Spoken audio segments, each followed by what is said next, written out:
यहाँ पर कह रहा है कि शतक क्या है, तो बताइए शतक क्या है। तो एक प्रकार का ये नाटक है। शतक क्या है, एक प्रकार का पूछ रहा है कि शतक क्या है, तो शतक एक प्रकार का नाटक है, एक प्रकार का नाटक हो जाएगा। उसके बाद से कह रहा है कि कस्तूरी कुंडल कुंडल वश्य आत्मकथा है। ये कस्तूरी कुंडल वश्य आत्मकथा किसकी है, हमें ये बताना है। तो ऑप्शन नंबर इसका क्या हो जाएगा, ऑप्शन नंबर इसका बी हो जाएगा। मैत्रेयी पुष्पा की कस्तूरी कुंडल वश्य आत्मकथा है। उसके बाद से कह रहा है कृष्ण सोती द्वारा लिखित संस्मरण कृति है। कृष्ण स्वाति द्वारा लिखित संस्मरण कृति है। इनमें से कौन सी संस्मरण कृति है कृष्ण स्वाति द्वारा लिखित। 104 का क्या हो जाएगा, हम हंसमत। हम हंसमत ये कृष्ण स्वाति द्वारा लिखित संस्मरण कृति है। उसके बाद से कह रहा है, तो ये 105 नंबर क्वेश्चन कह रहा है कि निबंध संग्रह सतहिता के निबंधकार कौन है। तो ये 105 का क्या हो जाएगा, निबंध संग्रह सतहिता के निबंधकार धर्मवीर भारती है। ये निबंध संग्रह सतहिता के निबंधकार ये धर्मवीर भारती है। ऑप्शन नंबर क्या हो जाएगा, ऑप्शन नंबर ये सी हो जाएगा। और उसके बाद से कह रहा है यहाँ पर 106 नंबर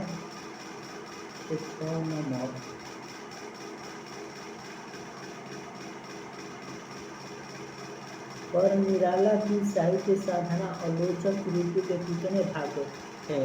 तो निराला के साहित्य आलोचन कृति के कितना भाग है, तो हमें ये बताना है। तो 3 भाग है। निराला के साहित्य साधना आलोचन कृति का 3 भाग है। पहला भाग 1969 में, पहला भाग ये जो पहला भाग था ना पहला भाग 1969 में।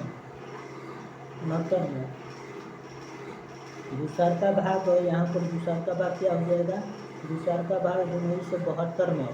और तीसरा का भाग क्या हो जाएगा 1976 में। तीसरा का भाग 1976 में। और उसके बाद से यहाँ पर कह रहे हैं निम्नलिखित में से कौन कवि अर्थ गौरव के लिए प्रसिद्ध है।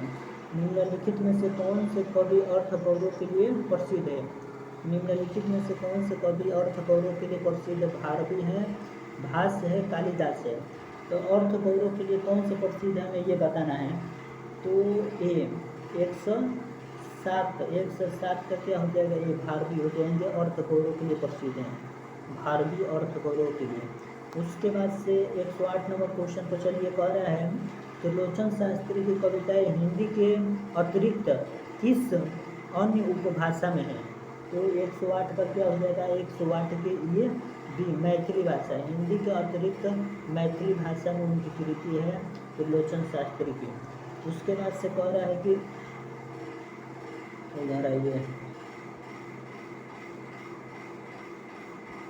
कह रहा है कि प्लाट का मोर्चा रिपोर्टाज के लेखक कौन है। तो हमें बताना है 111 नंबर क्वेश्चन को बताइए और इसका उत्तर दीजिए। तो ये प्लाट का मोर्चा रिपोर्टाज के लेखक का नाम बताइए। 111 का क्या हो जाएगा, 111 का सी हो जाएगा शमशेर बहादुर सिंह। ये शमशेर बहादुर सिंह हो जाएगा। प्लाट का मोर्चा रिपोर्टाज के लेखक का नाम ये शमशेर बहादुर हो जाएंगे। उसके बाद से कह रहा है कि अरे यावर रहेगा याद किस विधा की रचना है। अरे यावर रहेगा याद किस विधा की रचना है। 112 का क्या हो जाएगा, 112 का ये भी हो जाएगा, यात्रा वृत्तांत है। ये यात्रा वृत्तांत है। अरे यावर रहेगा याद किस विधा की रचना है, तो यात्रा वृत्तांत है। उसके बाद हम लोग कसाई बाड़ा कहानी के लेखक कौन है। 113 का बताइए कसाई बाड़ा, ये शिव मूर्ति है। कसाई बाड़ा कहानी के लेखक कौन है, तो ये शिव मूर्ति हैं। उसके बाद पद्मावत के रचनाकार का नाम ये मालिक मोहम्मद जैसी हो जाएंगे, इनमें से कोई नहीं होगा। 114 का क्या हो जाएगा, इनमें से कह रहा है। उसके बाद तो हम लोग 15 नंबर क्वेश्चन को देखेंगे। आचार्य भरत के अनुसार गुण होते हैं। तो ये आचार्य भरत के अनुसार गुण कितने होते हैं, तो 10 गुण होते हैं। और ये 10 गुणों के बारे में बता रहे हैं। भरत मुनि के अनुसार गुण कितने होते हैं, तो भरत मुनि के अनुसार गुण ये 10 होते हैं और रस कितने हैं, और रस कितने, ये 8 हैं। ठीक। उसके बाद से कह रहा है कि हिंदी के काव्य भाषा परक समीक्षक का नाम है। तो हिंदी के काव्य भाषा परक समीक्षक का नाम क्या है? हिंदी के काव्य भाषा परक समीक्षक का नाम क्या है, मैं ये बताना है। बताइए, हिंदी के काव्य भाषा नामक समीक्षक का नाम क्या हो जाएगा? 116 का क्या हो जाएगा? 116 का ई।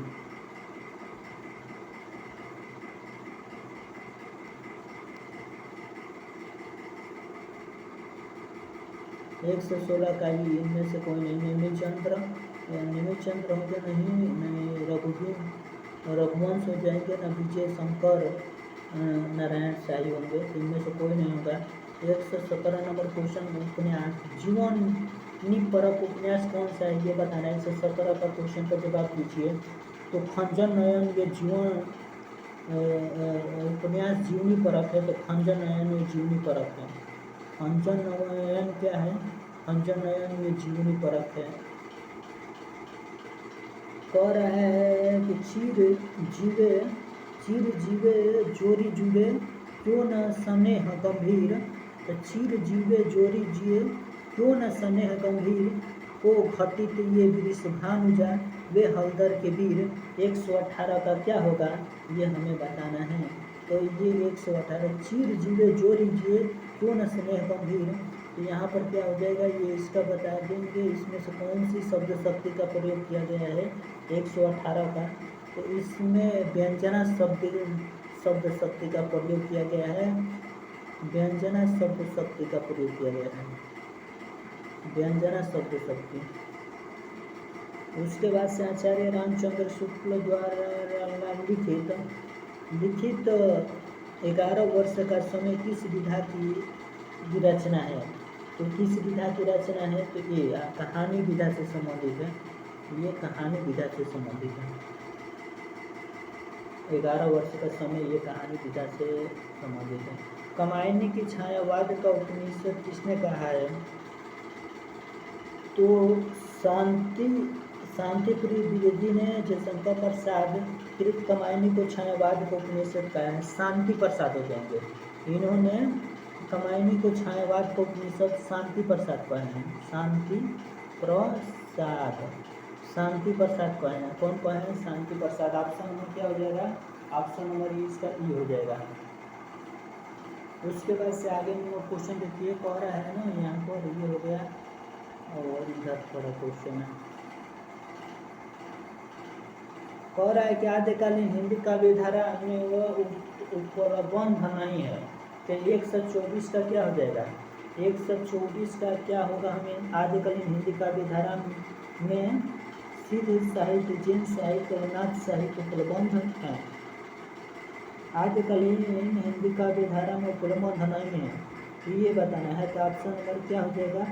ऑप्शन नंबर ये सी, जैन साहित्य, सिद्ध साहित्य, ये उपस्थित है, पर यहाँ पर सिख वाले नहीं होंगे, ये आद्यकालीन में नहीं है। ये ऑप्शन नंबर ये हो जाएगा, जैन सिद्ध, ये आद्यकालीन में सम्मिलित है पर सिख नहीं है।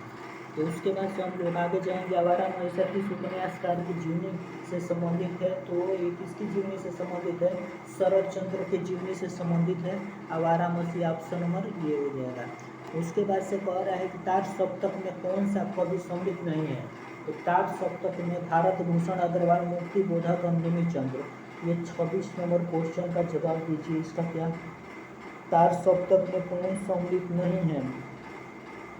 1943 में अभय द्वारा संपादित तार सप्तक प्रकाशित हुआ। 1943 में प्रकाशित हुआ था अभय द्वारा, और इनमें 7 कवि संकलित है। मुक्ति बोध ये कह रहा है कि तार सप्तक में कौन सा कवि सम्मिलित है? तो मुक्ति बोध है। उसके बाद से आगे देखेंगे हम लोग, रामविलास शर्मा हो जाएंगे। उसके बाद से नेमिचंद्र जैन हो जाएंगे, गिरजा कुमार माथुर हो जाएंगे, भारत भूषण अग्रवाल हो जाएंगे, और प्रभाकर क्या हो जाएगा? प्रभाकर मचवे और आगे, ये सभी हैं, और ये 1 से अधिक हो जाएंगे। ये भारत भूषण अग्रवाल, मुक्ति बोधक, नेमिचंद्र जैन, ये तार सप्तक के अंतर्गत आते हैं। ये अज्ञ द्वारा। भ्रमर गीत काव्य का मूल स्रोत क्या है? 127 का क्या हो जाएगा? भ्रमर गीत काव्य का मूल स्रोत श्रीमद् भगवत पुराण है, जिनके 10 स्कंद के 46वें और 37वें अध्याय में भ्रमर गीत प्रसंग है। तो भ्रमर गीत प्रसंग प्रबंध काव्य है। उसके बाद से यहाँ पर इनमें से ई हो जाएगा। मूल स्रोत क्या है? भगवद गीता पंचम तृतीय सप्तम, इनमें से कोई नहीं, ऑप्शन नंबर ई हो जाएगा। ई कह रहा है कि तरणी ही संग तरंग में तरणी डूबी थी हमारी लाल में, ये पक्ति किसे संबंधित है? तो कह रहा है कि तरणी के ही संग तरल तरंग में यहाँ पर क्या होगा? और डूबी थी हमारी ताल में। 128 का क्या हो जाएगा? 128 का टी हो जाएगा, यमक अलंकार। ये क्या हो जाएगा? 128 का यमक अलंकार। उसके बाद से यहाँ पर आके हम लोग देखेंगे 128 हो गया ना, 128 के बाद से हम लोग चलेंगे 129 पर। 29 पर कह रहा है कि आपको पर्यंत और पर्याप्त के सही अर्थ का भेद बताइए। तो हम लोग जानते हैं कि पर्यंत मतलब पर्याप्त होता है और पर्याप्त मतलब पलंग होता है। तो ऑप्शन नंबर इसका 129 का क्या हो जाएगा? तो 129 का ये पलंग, ये पर्यंत मतलब तक होता है और पर्याप्त मतलब पलंग होता है। तो ऑप्शन नंबर इसका 20 सही हो जाएगा, ये वाला पर्यंत। और उसके बाद से कह रहा है 36 नंबर क्वेश्चन कह रहा है कि वो अपनी कक्षा का सर्वाधिक प्रतिभाशाली छात्र है। तो वो अपनी कक्षा का सर्वाधिक प्रतिभाशाली छात्र है, ये इसमें हमें बताना है कि ये कौन सा होगा। वो अपनी कक्षा का सर्वाधिक प्रतिभाशाली छात्र है। उपयुक्त में से बिना अर्थ बदले निम्नलिखित कौन सा सकारात्मक वाक्य होगा, ये बताना है। तो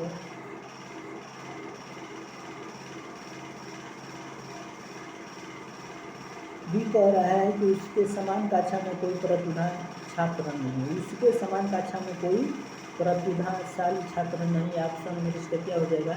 ऑप्शन नंबर ये डी हो जाएगा। उसके बाद से आगे कह रहा है कि भरोसे में शब्द का कोई कौन सा रूप है? तो भरोसे में शब्द का कौन सा रूप है? 31 का क्या हो जाएगा? तो 31 का क्या हो जाएगा ये बताना है। भरोसे शब्द में कौन सा, ये विशेषण है, क्रिया विशेषण है, संबंध है। भरोसे में क्या है ये हमें बताना है। तो ऑप्शन नंबर सी हो जाएगा, ये संबंध बोधक है। भरोसे क्या है? तो भरोसे संबंध बोधक है। उसके बाद हम लोग चलेंगे। कह रहा है कि या लकुटरु कमरिया पर राज तिहु गुरु को ताज डारो, ये किससे संबंधित है? ये 132 से संबंधित है। 132 का क्या हो जाएगा? 132 का भी हो जाएगा। 132 का क्या हो जाएगा? 132 का भी हो जाएगा। ये सवैया से संबंधित है। या लकुटी और कमरिया पर राज तिहु गुरु को ताज डारो, ये सवैया से संबंधित हो जाएगा। उसके बाद से हम लोग आगे चलेंगे। आगे कह रहा है कि निम्नलिखित बोलियों में से पूर्वी हिंदी की बोली नहीं है। निम्नलिखित बोलियों में से कौन सी पूर्वी हिंदी की बोली? अवधी बघेली छत्तीसगढ़ी। अवधी बघेली छत्तीसगढ़ी होता है। और बिहारी ये भोजपुरी जो है ना, ये भोजपुरी, यहाँ पर जो भोजपुरी है ये बिहारी हिंदी के अंतर्गत आता है, बिहारी। तो यही नहीं होगा। चौथा नंबर क्वेश्चन था 133 नंबर। 33 के बाद से हम लोग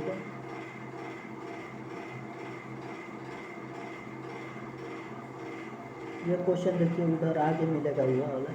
इसको हमें ये क्रम में सजाना है। कह रहा है कि देश में संतुलित क्षेत्रीय विकास केंद्र सरकार द्वारा उद्यमों में नहीं और योजनागत और योजनेतर साधनों द्वारा, देश में संतुलित क्षेत्रीय विकास योजनागत और योजनेतर साधनों द्वारा सरकारी क्षेत्र को, तो देश में संतुलित क्षेत्रीय विकास सरकारी क्षेत्र की उपायों के जरिए योजनागत और योजनेतर साधनों द्वारा केंद्र सरकार के द्वारा उद्यमों को, और यहाँ पर सरकार का है, देखिए यहाँ पर तो गलत हो जा रहा है। तो कह रहा है कि यहाँ पर हमें इसको मिलान करना है। और ये 137 नंबर क्वेश्चन है। 137 नंबर क्वेश्चन को हम लोग क्या करेंगे देखेंगे। 137 का क्या हो जाएगा, सबसे पहले कह रहा है कि देश में संतुलित क्षेत्रीय विकास की प्रगति का सबसे महत्वपूर्ण कारण है। क्या है, देश में संतुलित क्षेत्रीय विकास की प्रगति का सबसे महत्वपूर्ण कारक है, कारण उसके बाद से कह रहा है कि प्रगति का सबसे महत्वपूर्ण कारण और सरकारी क्षेत्रों के उपक्रमों के जरिए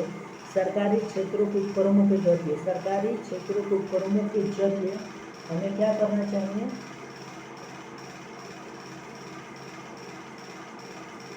उपक्रमों के जरिए केंद्र सरकार द्वारा भूमि को योजनाबद्ध और योजनेतर संसाधनों द्वारा सीधे और निवेश किया जाना चाहिए।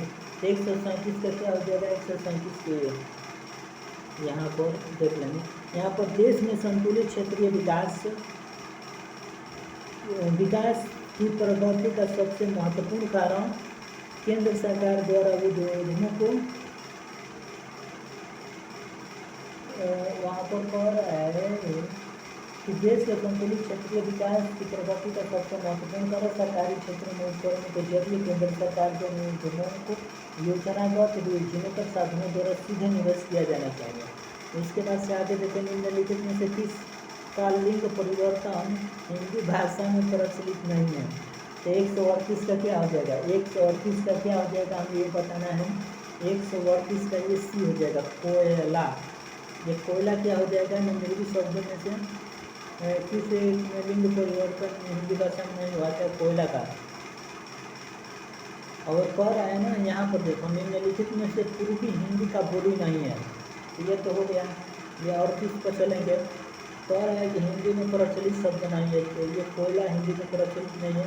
मोर का प्रवाची यहाँ पर पूछा है कि कौन सा होगा, तो कलापी हो जाएगा, तंदिक और सिख, ये कलापी हो जाएगा। 39 से क्या होगा, तो 39 का हम लोग जानते हैं कि ये हो जाएगा ऑप्शन नंबर ए हो जाएगा, कलापी हो जाएगा, ये कलापी हो जाएगा।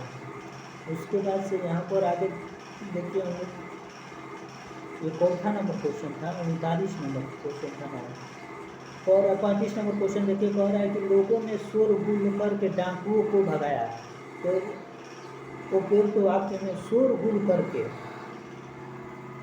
35 का क्या होगा, 35 का ये हो जाए, लोगों ने शोरगुल करके डाकुओं को भगाया न कर्म कारक है। इसमें क्या हो जाएगा, इनमें से कोई नहीं हो जाएगा, इसमें कर्म कारक है शोरगुल करके। और सीमांत पकौड़े खा रहा है, रेखांकित शब्द में क्या हो जाएगा, तो इसमें सीमांत पकौड़े खा रहा है, तो इनमें से क्या हो जाएगा, कर्णार्थ तो क्रिया तो होगा नहीं, और यहाँ पर हमें बताना है कि कौन सा होगा। तो इसमें वो खा रहा है, कुछ कार्य तो कर रहा है, कम बेसी खाना को कर रहा है, ये निश्चित है कि सकर्मक क्रिया हो जाएगा। ऑप्शन नंबर क्या हो जाएगा, ऑप्शन नंबर ये। और उसके बाद से ये खत्म है, एक स्लाइड है। 40 नंबर क्वेश्चन देखिए, 40 नंबर क्वेश्चन देखिए, जो सबसे मोस्ट इम्पोर्टेंट है। घुमक्कड़ में अक्कड़ प्रत्यय का प्रयोग किया गया है, घुमक्कड़ में अक्कड़ प्रत्यय का प्रयोग किया गया है। ऑप्शन नंबर ये भी हो जाएगा, ऑप्शन नंबर बी, घुमक्कड़ में अक्कड़ प्रत्यय का। बकरी बिलाप किसकी काव्य कृति है, तो बकरी बिलाप की इसकी काव्य कृति है।